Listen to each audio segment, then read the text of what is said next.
preacher មនុស្សសត្វនិងប្រាសាទត្រូវបានរាប់បញ្ចូលទៅជាឧទ្យានជាតិអង្គរដែលត្រូវចុះក្នុងបញ្ជីសម្បត្តិបេតិកភណ្ឌពិភពលោកនៃអង្គការ UNESCO ក្នុងឆ្នាំ1992ប្រាសាទរបស់បុព្វបុរសខ្មែរមានព្រៃឈើព័ទ្ធជុំវិញដែលធ្វើឲ្យប្រាសាទមានជីវិតរស់រវើក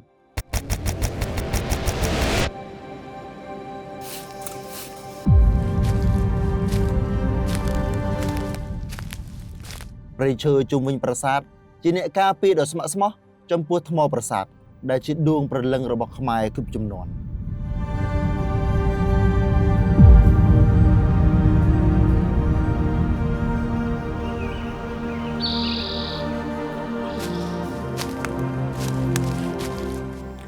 នៅក្នុងឯកសារវគ្គនេះយើងនឹងនិយាយអំពីគុណសម្បត្តិរបស់ដើមឈើ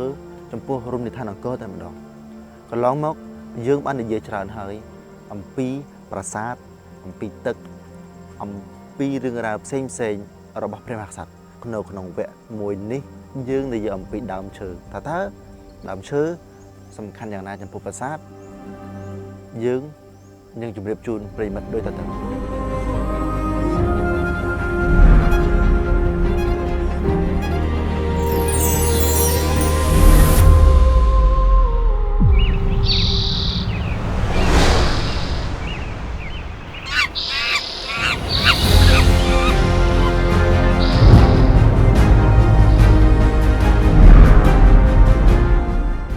ជីវិតមនុស្សសត្វ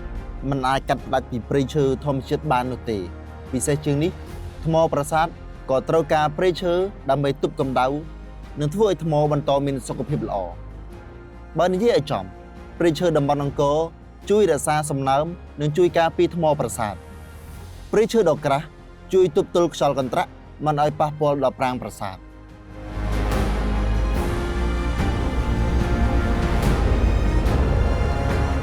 ប្រជាជនខ្មែរទូទៅនៅពេលដែលទស្សនាប្រាសាទ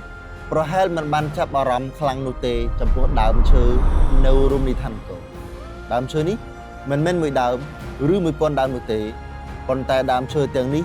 មានចំនួនរាប់ពាន់លានដើមដែលបង្កើតបានជាព្រៃអង្គរ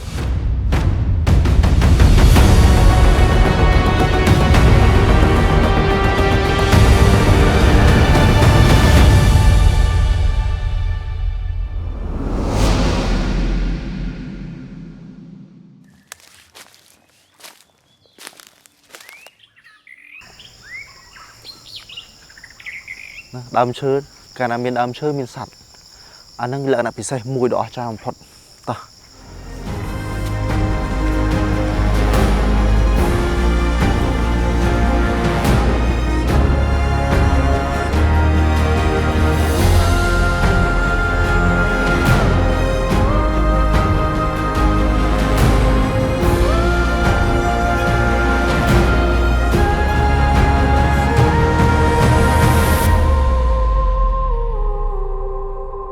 តួនាទីរបស់ដើមឈើវាមានច្រើនដែរទី1ពេលណាដែលយើងមានដើមឈើច្រើនមានន័យថាម៉េចមានន័យថាវាជួយគ្របដីរបស់យើងកាត់បន្ថយរំហួតយើងអាចទៅមើលវាស្រែយើងកាលពីអត់ដាំឈើពេលខែប្រាំងមកដីប្រេះកាហែងដោយសារវាហួតទឹកអស់បាទអញ្ចឹងពេលតំបន់ដែលមានដើមឈើគឺដីរបស់យើងវាមិនសូវហួតហែងទេដោយសារតែរំហួតហ្នឹងវាតិចអាហ្នឹងទី1គឺតួនាទីដែលព្រៃឈើជួយមានន័យថាបើកាលណាទឹកវាហួតពីដីតិចមានថាទឹកក្រោមដីយើងក៏បាត់បង់ដែរបាទវាជួយប្រាសាទមួយផ្ទាល់ទី2យើងរស់នៅតំបន់មួយរវាងទន្លេសាបភ្នំកូលែនអញ្ចឹងខ្យល់ដែលវាអាចកើតមានខ្យល់កន្ត្រាក់ខ្យល់អីហ្នឹងដែលយើងឥឡូវយើងកាន់តែឃើញច្រើនទៅហ្នឹងគឺនៅពេលដែលមានដើមឈើខ្យល់ហ្នឹងវាមកវាជួយកាត់បន្ថយហើយមានន័យថាប្រាសាទរបស់យើងសង់យើងដឹងហើយយើងថាយើងយកថ្មយកបន្ទប់លើគ្នាបើខ្យល់មកទំហឹងគឺមានន័យថ្មហ្នឹងវាត្រូវនឹងធ្លាក់ត្រូវនឹងលើកចេញមកបានដែរតើពេលមានកម្របព្រៃឈើអញ្ចឹងទៅវាកាត់បន្ថយល្បឿនខ្យល់ចង់ខ្លាំងមិនក៏ដោយមកដល់ហ្នឹងវាកាត់បន្ថយវាអាចដួលដើមឈើមុនតែវាមិនប៉ះពាល់ដល់ប្រាសាទយើងអានេះគឺជាផលប្រយោជន៍ទី2ទី3យើងឃើញថាប្រាសាទយើងពីថ្មហើយយើងជាតំបន់មួយដែលមាន6ខែភ្លៀង6ខែអត់ភ្លៀងអញ្ចឹង bởi dương kết mơ mình đến đồng bắn xiêm riệp dương tam ca vô stung bởi dương cứ nơi mong pram mong của muối bật để muốn được ngày rẻ nắng vì ai cho rồi hốt ở đó nhưng anh dễ bị khai được chạy khai đập muối khai đập pi thế cứ vì ai cho rồi hốt ở đó mà phây của muối mà phây phải lừa cái đấy đó là p ngày rồi xia mong bay mong buôn rồi xia nơi p để ngày chật thoi cầm lăng mình tên á cầm đáy nó bị cao lớn nơi mó vì ai rồi hốt ở đó chật sắp 80 degree tam mò và sàn chứ bởi dương mới cứ vì miền cầm liệtในบำรายบำรัวกำไดเนื้อไปท่อมบ้านเจอทมอไปไอ้ตอด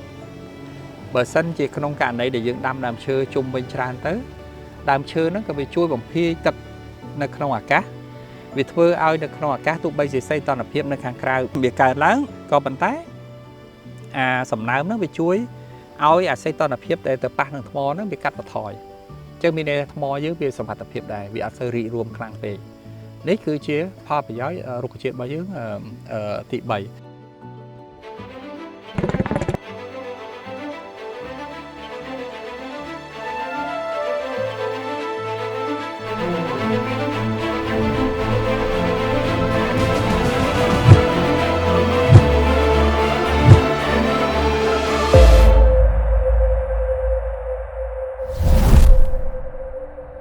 เปรี้ยงเกอมีน้ำไหลนะจำพวกประชาชนนังประสาทโดยบานเรียบรอบข้างดำรวมนี้จะท่านังโกมันเมนบินแต่ทมอประสาทนุตีปูลอันดับเพียบดอกจามวยระบองโกคือปริเชอ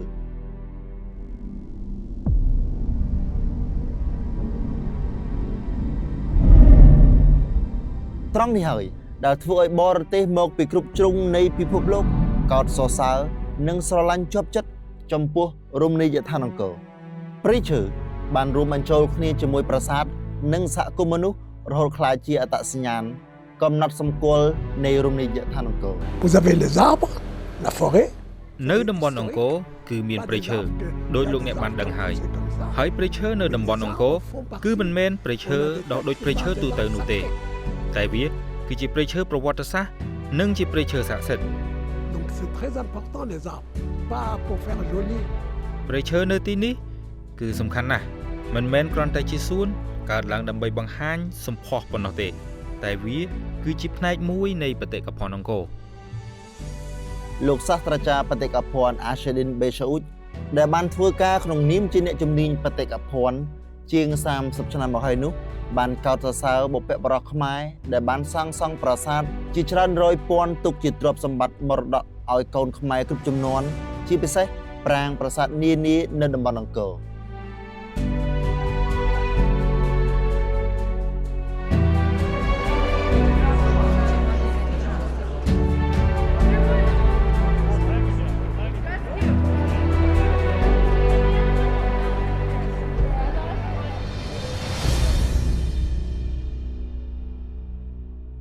រមណីយដ្ឋានអង្គរ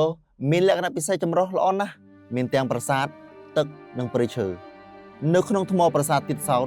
ក៏មានលក្ខណៈពិសេសបន្ថែមទៀតនោះគឺប្រភេទថ្មសាងសង់ប្រាសាទ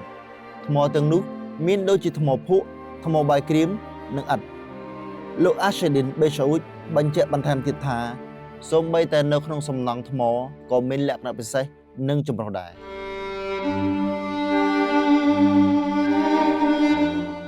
ព្រៃឈើក្នុងតំបន់អង្គរ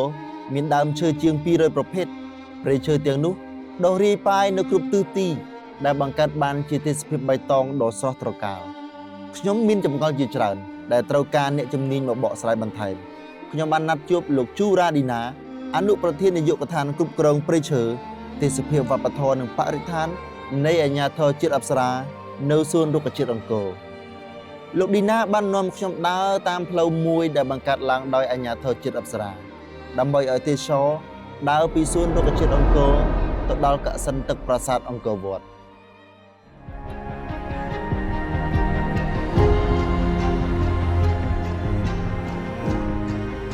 ជាចំណុចចាប់ដើមណាបានន័យថាចូលដល់តំបន់បេតិកភណ្ឌពិភពលោកណាបាទពីបកគោលព្រំប្រទល់របស់យើងណាចូលមកនេះគឺជាតំបន់បេតិកភណ្ឌពិភពលោកជាតំបន់វត្តសាស្ត្រអង្គរណាអញ្ចឹងដើម្បីបង្កើនណាការទស្សនា ការទស្សនារបស់ភ្ញៀវទេសចរឲ្យកាន់តែសម្បូរបែបnhàធុជាតិអប្សរារបស់យើងហ្នឹងបានបង្កើតជាផ្លូវស្មើជើងមួយខ្សែទៀតណាប្រវែងប្រហែលជា4គីឡូម៉ែត្របន្តពីសួនរុក្ខជាតិអង្គររបស់យើងណាសួនរុក្ខជាតិអង្គរមកព្រៃខាងជើងនៃទទួលនឹងកសិនប្រាសាទអង្គរវត្តបាទ4គីឡូម៉ែត្របាទជាង4គីឡូម៉ែត្របាទសួនរុក្ខជាតិអង្គរក៏ដូចជាអាញាធិបតេយ្យអប្សរារបស់យើងគឺយើងក្រុងនឹងដាំបន្ថែមបាទដាំបន្ថែមហើយឲ្យទៅឲ្យកន្លែងនេះទៅជាព្រៃកាសឡើងវិញហើយក្នុងនោះក៏យើងមានបន្ថែមបែបរុក្ខជាតិលម្អណារុក្ខជាតិតាមសងការណាបាទនៅតាមផ្លូវតាមអីហ្នឹងហើយនឹងរុក្ខជាតិហូបផ្លែរុក្ខជាតិហូបផ្លែព្រៃដោយសារអីនៅទីនេះយើងក្រុងនឹងមានធ្វើការដល់លេងសត្វបាទណាដល់លេងសត្វមួយចំនួនហ្នឹងហើយដូចជាឆ្លុះប្រើសតូចអីចឹងទៅបាទសត្វដែលប្រភេទសត្វដែលមានសុវត្ថិភាពដល់ភ្ញៀវទេសចរបាទដើមឈើនេះជាដើមឈើដែលជាបុរសអាស្រ័យផលយកជាប់ទឹកវាបានន័យថាគាត់លងគាត់ជីកចឹងហើយគាត់ដុតវាជាការពិតដើមឈើនៅតាមប្រាសាទមួយចំនួនមានអាយុកាលជាង100ឆ្នាំនិងខ្លះក្រោម100ឆ្នាំវ័យកាន់តែច្រើនជំងឺក៏មានច្រើនដូចគ្នាខ្ញុំសូមលម្អិតអំពីដើមឈើនេះឲ្យកាន់តែស៊ីជម្រៅបែបវិទ្យាសាស្ត្របន្តិចដើមឈើមានជីវិតមនុស្សសត្វនិងរុក្ខជាតិដែលមានជីវិតត្រូវការអុកស៊ីសែនការសម្រាកចំណីអាហារទឹកនិងការព្យាបាលដូចគ្នាជំងឺផ្សេងដែលកើតមានចំពោះដើមឈើមានដូចជារបួសដោយការកាប់ចាំងដំដាច់គោលឬសរសៃអក្សរពីលើដែលធ្វើឲ្យឆ្លងមេរោគជំងឺដំបៅបង្កឡើងដោយសារផ្សិតការពុកតួដើមឈើនិងពុកគល់ជំងឺដំបៅឫសដោយសារសកម្មភាពមនុស្សជន់ពីលើជារៀងរាល់ថ្ងៃឬមានវត្ថុធ្ងន់សង្កត់លើជំងឺដំបៅគល់បង្កឡើងដោយការចោះយកជ័រ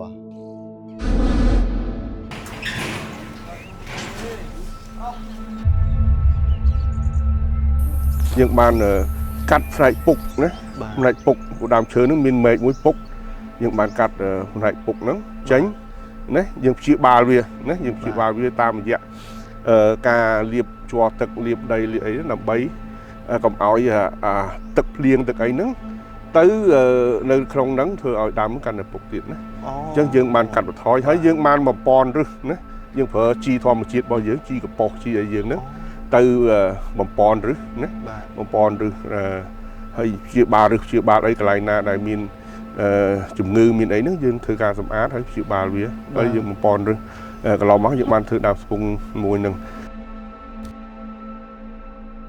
ឈឺវាមានតំបៅវាមានប្រហោងមានអុយទៅវាចេះតែពុកខ្នងទៅអានោះវាមានងាប់មួយលលើងងាប់ហ្នឹងយ៉ាងម៉េចតំបៅវាយ៉ាងម៉េចបាទដល់តំបៅខ្នងទៅបាសនាងើបបាសនានោះតំបៅទៅវាបាក់លលើងទៅបាក់ដែលវានៅស្ដើងយើងធ្វើមិនដឹងថាវាតំបៅមើលឃើញតែដល់ពេលដូចដើមនេះអត់មានស្អាតចេះអញ្ចឹងប្រហោងទេស្អាតបាទដល់ដើមនេះប្រហោងដូចនោះមិត្តទឹកអីនោះគេប្រហោងទៅគេលាបថ្នាំលាបអុយទៅគោះកណ្ដៀគោះអុយចាញ់អស់ទៅលាបថ្នាំទៅកុំឲ្យកណ្ដៀវាឡើងទៅចេះតែស៊ីពុកទៅដល់នេះទៅលើបាក់ចុះត្រូវព្យាបាលវាកន្លងមកមានជំងឺគេខ្លះហើយព្យាបាលกันដូចម្ដេចបាទលោកបាទព្យាបាលវាចាំងពុកចាញ់ចាំងកណ្ដៀអុយចាញ់ទៅយើងលាបថ្នាំបាទលាបថ្នាំកុំឲ្យលាបជាទឹកអុយកុំឲ្យកណ្ដៀវាឡើងទៅទៀត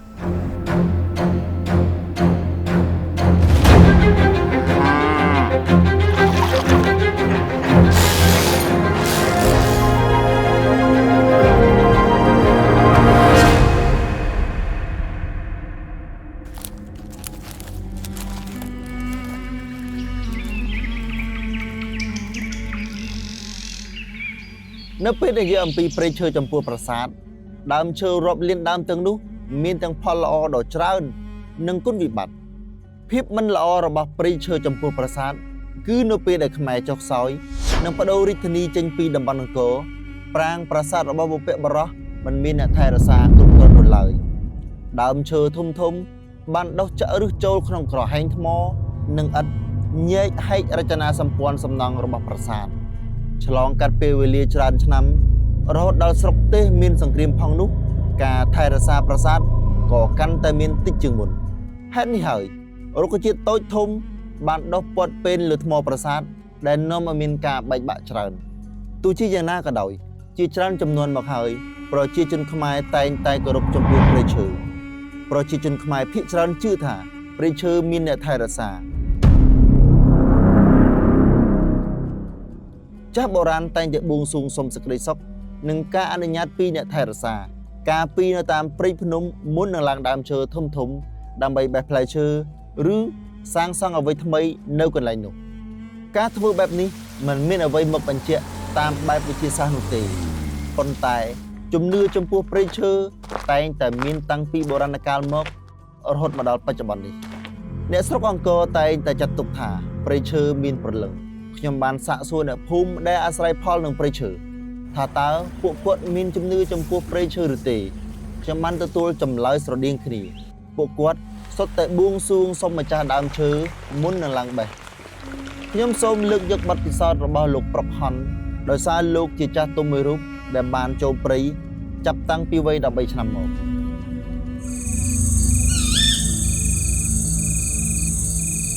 ចូលព្រៃត្រូវតែគោរពចូលហើយក៏សុំបេះផ្លែឈើឲ្យសុខសប្បាយព្រោះបើមានរឿងហេតុអើយឃើញយើងឡើងបេះទៅឲ្យទៅមានធ្លាក់បាក់ជើងបាក់ដៃទៅវាពិបាកមកមុនចូលត្រូវតែប្រាប់ព្រៃស្រេចជារូបអ្នកស្រុកអង្គរគឺតែធ្វើចឹងដែរម្ដងបាទតែធ្វើហើយនេះបានជឿលើជំនឿនឹងបាទធ្លាប់មានរឿងរ៉ាវចាស់ពីដូនតាមកមកគឿបប្រាប់មកចេះតែជឿតាមនោះបាទតមករហូតដល់មកគុតចៅ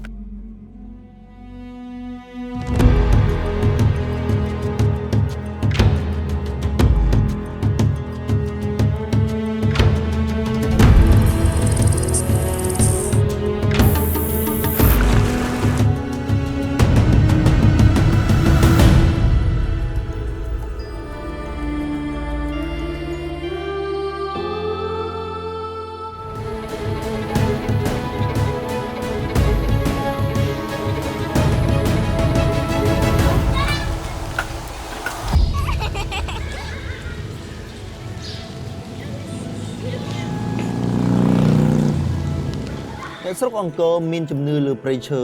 មិនខុសពីចាស់បុរាណនៅតាមតំបន់នានាទូទាំងប្រទេសកម្ពុជាដែលប្រកាន់ជំនឿនៅពេលដែលពួកគាត់ចូលព្រៃឬឡើងភ្នំដើម្បីអាស្រ័យផលនោះដែរត្រឡប់មកអង្គរវិញបន្តិចក្រុមការងារផ្នែកព្រៃឈើនៃអាជ្ញាធរជាតិអប្សរាតែងតែធ្វើពិធីសែនព្រេនមុននឹងដកហូតឬកាត់មែកឈើដែលមានហានិភ័យខ្ពស់ពួកគាត់មានជំនឿបែបនេះច្រើនឆ្នាំមកហើយនៅពេលដែលបានធ្វើពិធីសែនព្រេនត្រឹមត្រូវក្រុមការងារតែងតែជឿថាពួកគាត់នឹងអាចបំពេញភារកិច្ចប្រកបដោយសេចក្តីសុខប្រជាជនរស់នៅតំបន់អង្គរភាគច្រើនពឹងផ្អែកលើផ្លែឈើព្រៃពួកគាត់តែងតែចូលព្រៃដើម្បីបេះផ្លែគុយផ្លែសេមាន់ផ្លែត្របែកនិងផ្លែឈើផ្សេងទៀតដើម្បីមកលក់ក្នុងរមណីយដ្ឋានអង្គរអ្នកស្រុកអង្គរអាស្រ័យផលផ្លែឈើព្រៃនេះបន្តចំនួនមកហើយអ្នកស្រុកអង្គរជាច្រើនអ្នកជិះម៉ូតូជាក្រុមចូលព្រៃជ្រៅដើម្បីដកផ្សិតអ្នកខ្លះក៏ដើរចូលព្រៃតាមប្រាសាទដើម្បីរកផ្សិតយកមកលក់ជូនទេសចរនៅជិតប្រាសាទនាគពន្ធនិងជិតប្រាសាទព្រះខ័នអ្នកភូមិជាច្រើនអ្នកបានមកលក់ត្រីលក់ផ្លែឈើនិងលក់ផ្សិតត្រីទាំងនោះពួកគាត់នេសាទបាននៅបារាយណ៍នាគពន្ធនិងតាមទំនប់ទឹកនានាក្នុងតំបន់អង្គរផ្សិតមានតាមរដូវហើយអ្នកស្រុកតែងតែដកផ្សិតតាមទីតាំងរបស់ពួកគាត់ធ្លាប់រកផ្សិតបានខ្ញុំបានជួបអ្នកសម្អាតបរិវេណប្រាសាទព្រះខ័នពួកគាត់បានដើរចូលព្រៃជិតប្រាសាទព្រះខ័ននាម៉ោងសម្រាប់ពីការងារដើម្បីរកផ្សិតចាឃើញអ្នកខ្លះជិះម៉ូតូចូលក្នុងព្រៃហ្នឹងអ្នកភូមិគាត់ទៅរកនៅក្នុងព្រៃហ្នឹងសម្បូរផ្សិតមកណាចាឲ្យតែខែផ្សិតនេះនោះគឺអ្នកភូមិមកពីភូមិចូលខ្ញុំឃើញជិះនៅចូលទៅតាមនាគពន្ធអីអាផ្លូវនាគពន្ធទៅអីហ្នឹងចាហើយឮថាអ្នកខ្លះងើបបេះតាំងម៉ោង3ទៀតពួកនេះឡើងដែរមិនគាត់មកឆ្លោះតែម៉ោង3ម៉ោង4ដល់ឆ្លោះផ្សិតយ៉ាងហ្មងឆ្លោះម៉ូតូគឺពេលយើងឈួតពេលមកឃើញពេលឆ្លោះកែបហ៎ឆ្លោះកែបស្រួយយ៉ាងច្រើនឆ្លោះកែបទៀត tay ban ngập tăng mong vậy thay gì đỏ thay cái đó ao mà phứ cái đó ăn ănนี่យើងបែរតាមនេះបែរខាងដប់ណាតែមិនសើដប់ជ្រៅទេទឹកមានសិតកញ្ចប់សិតអំបិល បាទ សិតនេះគេហៅសិតលាអានេះខំសិតលា លេអត់ពុល អត់ពុលទេ ខ្ញុំអត់ស្គាល់បាទ ចាព្រោះតែយើងលាងទឹកទៅវារាងចេញទឹកខំខំ បាទ 1គីឡូសម័យលក់អត់15,000សិតតែសិតនេះតែ15,000បើដូចជាសិនសងអាសិតក្រហមតែពងគេដាក់លក់សិតក្រហមបាន20,000 បាទ ទៅ120,000ក្រាមគេដោះតែ2ថ្ងៃទេផ្សិតនេះ មិនដោះតែ2ថ្ងៃអញ្ចឹង ស្អែកឡើង100ក៏មាននេះដោះតែ2ថ្ងៃទេ អញ្ចឹងមានន័យថាវាមានថ្ងៃដោះវិញ ចាវាមានថ្ងៃដោះមួយឆ្នាំមានដោះ2ដងវាមានវគ្គហើយវាមាន2វគ្គអាល្អិតអាធំ បាទដោះតែខែភាសាទេខែ ចានេះអាធំនេះណាវគ្គនេះធំ តាមបណ្ដោយផ្លូវព្រះនរោត្តមសីហមុនីឬហៅថាផ្លូវគោម៉ៃទៅកាន់ប្រាសាទអង្គរវត្តទេសចរនឹងឃើញផ្លែឈើជាច្រើនប្រភេទត្រូវបានដាក់លក់នៅប្របនឹងផ្លូវផ្លែគុយផ្លែកូលែនព្រៃផ្លែភ្ញៀវផ្លែសេមាន់និងផ្លែឈើព្រៃជាច្រើនទៀតត្រូវបានអ្នកលក់ទិញពីអ្នកស្រុកអង្គរដែលខ្លះទិញពីប្រជាជននៅតំបន់អង្គរក្រៅប្រជាជននៅឃុំប្រដាក់និងខ្លះទៀតទិញពីប្រជាជននៅភ្នំគូលែន ឆ្លងកាត់រាជធានីអង្គរធំប្រសិនបើអ្នកនៅខ្លងទ្វារដីឆ្នាំងរយៈពេលយូរអ្នកនឹងឃើញអ្នកស្រុកអង្គរក្រៅជិះកង់និងម៉ូតូចូលមកកាន់ក្រុងអង្គរធំដើម្បីលក់ផ្លែឈើព្រៃខ្ញុំធ្លាប់ជួបប្រជាជនខ្លះដើរដោយថ្មើរជើងផងអ្នកខ្លះទូលត្របែកចងជាចង្កោមហើយដើរតម្រង់មកកាន់ប្រាសាទបាយ័នខាងលិចប្រាសាទបាយ័នអ្នកស្រុកអង្គរជាច្រើនលក់ផ្លែឈើតាមរដូវកាល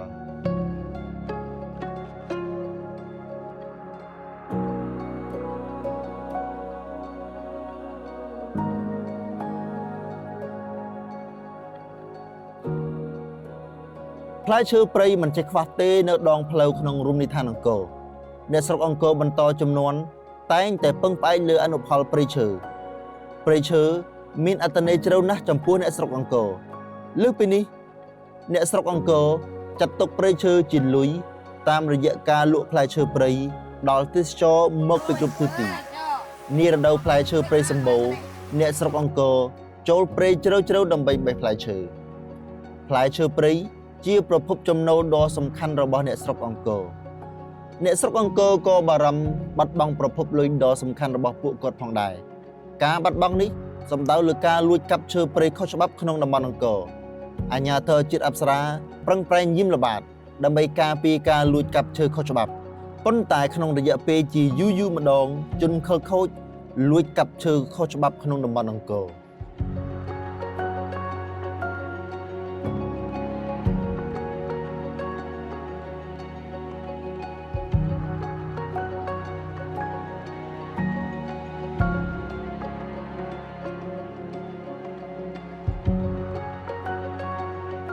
ដើមឈើវាមានន័យដែរប៉ុន្តែវាទោះថាវាលើប្រាសាទដល់ហើយមានតែរៀបចំ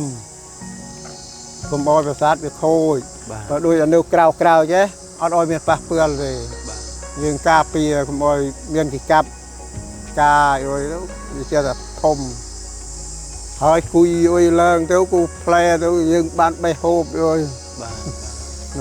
គ្រប់មុខព្រួយ